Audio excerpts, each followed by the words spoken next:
The summons arrived at dawn. It always did. The imperial courier wore white and gold, the colors of absolute authority, and his boots never made a sound on the gravel path leading to my home. I knew he was there before he knocked, not because I heard him, but because the air itself seemed to stiffen, as if even the wind held its breath in the presence of the Emperor's will. I opened the door before he could raise his hand. "You've come for me," I said. He inclined his head. "You've been requested." Requested. That was the polite word they used when refusal meant death. I stepped aside, allowing him to enter the modest house I had built on the edge of civilization, far from the neon towers of the core worlds, far from the Emperor's endless gaze. Or so I had once believed. The courier handed me a sealed case. It shimmered faintly, encoded with imperial authority. Only I could open it, which meant only I was meant to suffer what was inside. I pressed my palm to the surface. The case dissolved, revealing a projection, an image of the Emperor himself. Tall, severe, unmoving. "Dr. Elias Vorn," the Emperor said, his voice echoing with controlled power. "You have been absent from the Empire for 12 years. I said nothing. You were once my greatest educator. You shaped minds that now command fleets and govern systems. And yet, you chose exile." "I chose peace," I replied quietly. A flicker of irritation crossed his face. "Peace," he repeated. "A luxury afforded only by those who forget who protects them." The projection shifted. 3 figures appeared behind him. Young women, no, not just women. Royal daughters. Each one carried herself differently, yet they shared the same unmistakable presence, authority bred into their bones. "These are my daughters," the Emperor said. "They have disappointed me." I studied them carefully. The eldest stood tall, her eyes cold and calculating. The second seemed restless, her gaze sharp, always moving. The youngest, she was the only one who looked uncertain, her hands clasped as if holding onto something invisible. "They lack discipline," the Emperor continued. "They question my rule. They question the structure of the Empire itself." That explained everything. "You want me to correct them," I said. "I want you to re-educate them." The word hung in the air like a blade. Re-education. In the Empire, that meant one thing: break them down, rebuild them into something obedient, something loyal, something less human. "I no longer serve," I said. "You do," the Emperor replied calmly. "Or you die." A pause. Then softer. "You taught me once, Elias. Do not pretend you've forgotten your purpose." The transmission ended. The room fell silent. Outside, I could hear the faint hum of an incoming shuttle. They were already here. The daughters arrived without ceremony. No guards. No escorts. Just 3 figures stepping down from the shuttle, as if they owned the world beneath their feet. I stood at the edge of the landing platform, watching them approach. The eldest spoke first. "So," she said, her voice sharp as glass, "you're the exile." "I am your teacher," I replied. She smirked. "We'll see about that." The second daughter circled me, studying me like a predator, sizing up prey. "You don't look dangerous," she said. "I'm not," I answered. "That's disappointing." The youngest lingered behind them, silent, watching. "Your names," I said. The eldest crossed her arms. "You know them. I want to hear them from you." A moment of tension. Then, "Astra," said the eldest. "Lyra," said the second. A pause. Then, quietly, "Celine." I nodded. "Welcome," I said. "You'll be staying here." Astra glanced around at the small house, the open land, the absence of technology. "This is it?" she asked, unimpressed. "Yes." Lyra laughed. The Emperor sent us to a hermit. No, I said. He sent you to learn. Astra stepped closer. Let's make something clear, she said. We're not here to be broken. I don't break people, I replied. Good, she said. Because we don't break. I met her gaze. We'll see. The first lesson began that evening. I didn't give them lectures. I gave them silence. No devices. No network. No connection to the empire. Just the land, the sky, and themselves. They hated it. Astra tried to assert control, issuing commands as if she were still in the palace. No one obeyed. Lyra grew restless, pacing, searching for stimulation that wasn't there. Celine, she watched, always watching. On the third day, Astra confronted me. This is pointless, she said.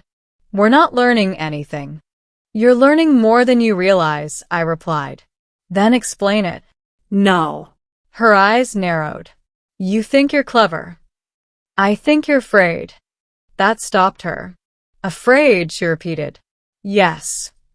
Of what? I stepped closer. Of who you are without the empire.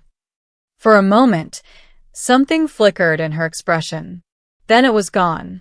You're wrong, she said coldly. Then prove it. Weeks passed. Then months. I gave them tasks. Not military exercises. Not political strategy. Simple things. Growing food. Building shelter. Caring for life. At first, they resisted. Astra tried to dominate every task, turning cooperation into competition. Lyra grew frustrated, often abandoning tasks halfway through. Celine learned. She listened. She adapted. She changed. One evening, as we sat by the fire, Lyra spoke. I don't understand, she said. Why this? Because power without understanding is destruction, I replied. We understand power. No, I said. You wield it. You don't understand it. Astra scoffed. We rule an empire. And yet you can't grow your own food, I said. You can't sustain a single life without relying on systems built by others. That's what subjects are for, she snapped. And when those systems fail? They won't. They always do. Silence. Celine spoke softly. I grew something today, she said. We all looked at her. A plant, she continued. It was dying. I didn't know what to do, but I tried. And I asked. It's alive, she said, a small smile forming. I think it's going to survive. I nodded. That, I said, is power. The change didn't happen all at once. It never does. It was subtle, gradual. Astra began to listen more, speak less. Lyra found purpose in creation rather than destruction. Celine blossomed. And then, everything changed. The day the children arrived, the sky was burning. Imperial ships, dozens of them, descending like judgment. Astra stood beside me, her expression unreadable. He's come for us, she said. Yes. Lyra clenched her fists. We're not going back. Celine held something in her arms. A child. Not hers alone. All three of them had children. Not by accident. Not by rebellion. But by choice. Life. Created in defiance of an empire built on control. They'll take them, Lyra said, her voice shaking. No, I said. Astra looked at me. You can't stop him. No, I agreed. But you can. She stared at me, understanding dawning. We're not the same, I said. You know that now. The ships landed. The Emperor stepped out. Alone. He looked at his daughters. At the children. At me. What is this? He asked. Astra stepped forward. This is what you were afraid of, she said. I fear nothing. You fear losing control. His eyes hardened.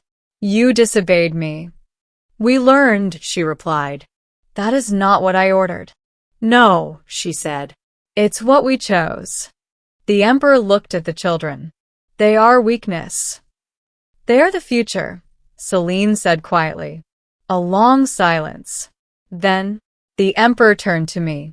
You failed. I met his gaze. No, I said. I succeeded. A pause. Then, unexpectedly, he laughed. Softly. You always were a problem, Elias. He looked at his daughters. They will come with me. Astra stepped forward. No. The air seemed to crack. No, the emperor repeated.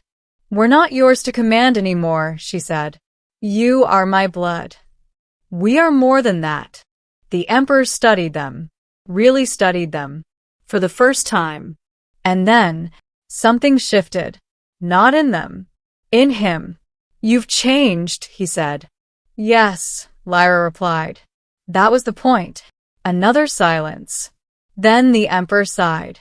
A tired, human sound. Perhaps, he said slowly, I chose the wrong teacher for obedience. I smiled faintly. You chose the right one for everything else.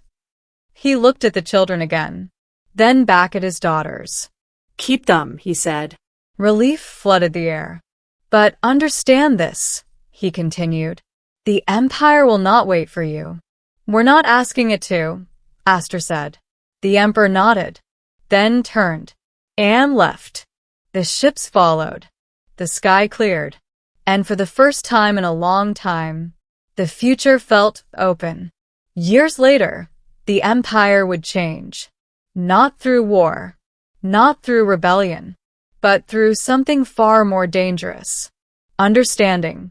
And it began with 3 daughters, a teacher, and the children who were never meant to exist. For a long time after the Imperial fleet disappeared, none of us spoke. The sky felt too wide, too empty, as if something enormous had shifted and reality itself hadn't caught up yet. Lyra was the first to break. He just let us go, she said, disbelief cracking her voice. Astra didn't answer immediately. She stood still, watching the horizon long after the last ship had vanished. No, she said finally. He didn't let us go. Celine adjusted the child in her arms, gently rocking him as he slept. Then what did he do? She asked softly. Astra turned to us. He chose not to destroy us.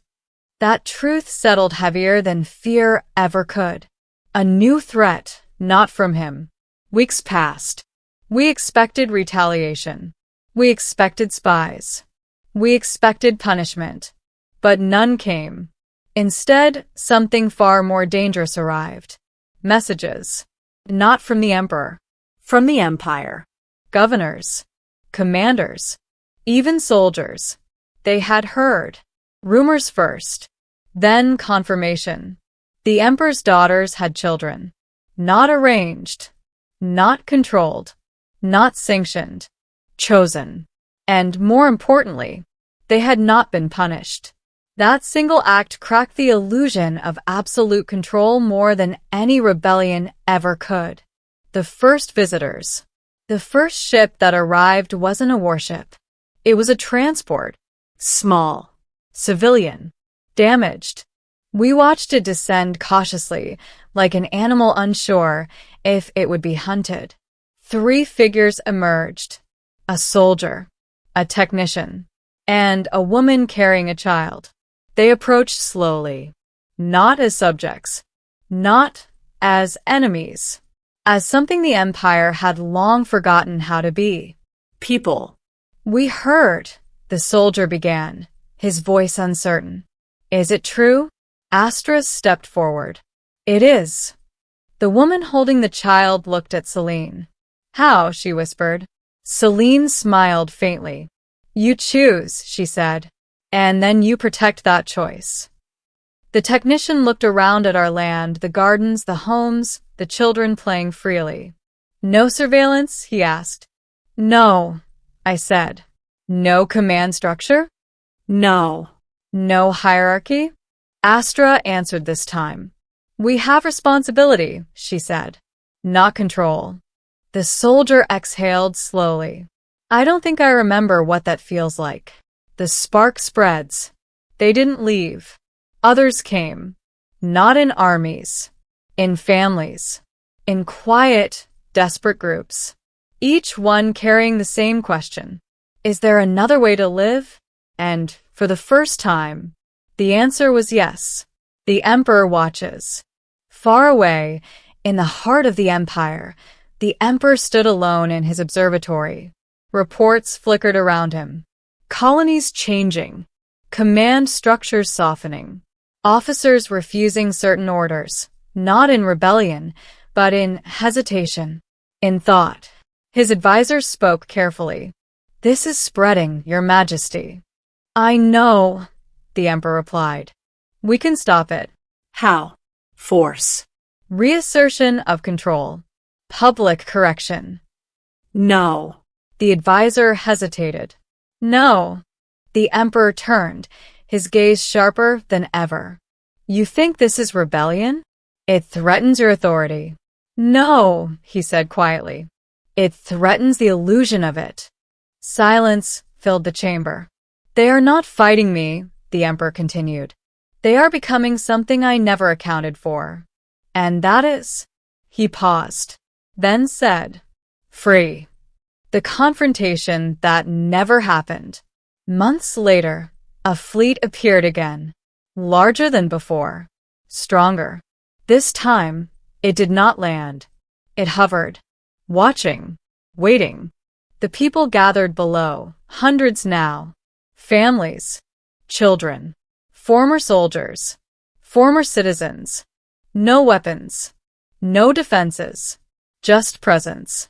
Astra stood at the front, Lyra beside her, Celine holding her child, and me behind them.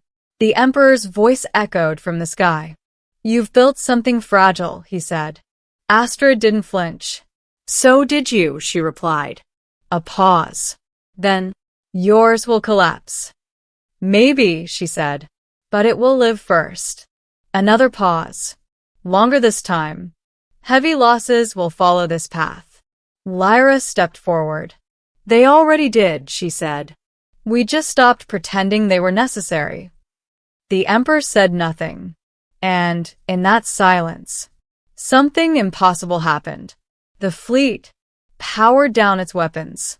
The final choice. The Emperor appeared once more, but not as a projection. He came down, alone, again. This time, no one feared him. Not because he wasn't powerful, but because they finally understood. Power wasn't the same as control. He walked through the settlement slowly, watching children play, watching people build, watching life exist without permission. He stopped in front of Celine. The child reached out toward him, instinctively, without fear. The Emperor hesitated. Then, gently, he took the child's hand. For a moment, time itself seemed to hold still. What will he become? The Emperor asked quietly. Celine smiled. That's up to him. The Emperor looked at Astra. Then Lyra. Then me. You've undone centuries, he said. No, I replied. We've just begun something new. He looked at the people, at the life, at the future. And then, the most powerful man in the galaxy asked a question he had never asked before. What do I do now? The answer. Astra stepped forward. Not as a daughter, not as a subject, as an equal. You learn, she said. Epilogue. The empire that changed. The empire didn't fall. It transformed. Slowly, painfully, imperfectly. Control gave way to responsibility. Fear gave way to understanding. Not everywhere. Not all at once. But enough. The Emperor no longer ruled from above. He listened. The daughters no longer rebelled. They guided. And I finally understood what my purpose had always been. not to create obedience, not to shape rulers, but to remind them how to be human.